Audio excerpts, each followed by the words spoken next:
una passione innamorata, affezionata, semplice e gentile. Dopo 3 anni, a capo le ha votate e le è venuto sfizio e malassà.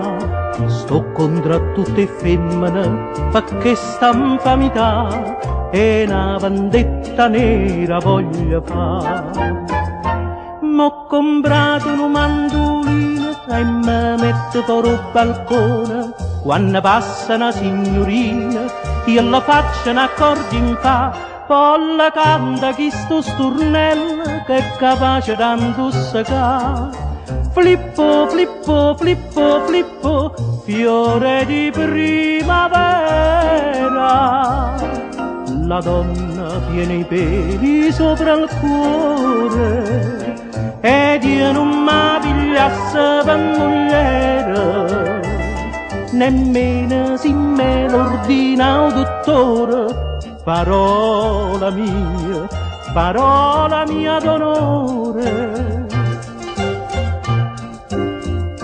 Dicevo, tu sei tutto cuore mio, e si malassa tengo un vetriolo.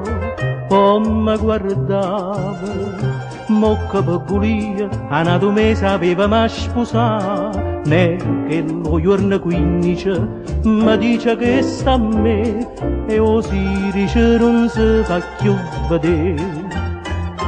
E perché sto comandolino io mi metto fuori al balcone, quando passano le signorine la combinano accordi in fa.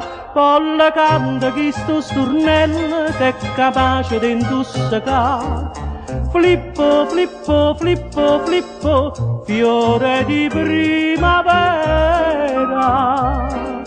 La donna dice una capanna e un cuore, ma quando avere carte 1000 lire, se mette pure con uno scupatore.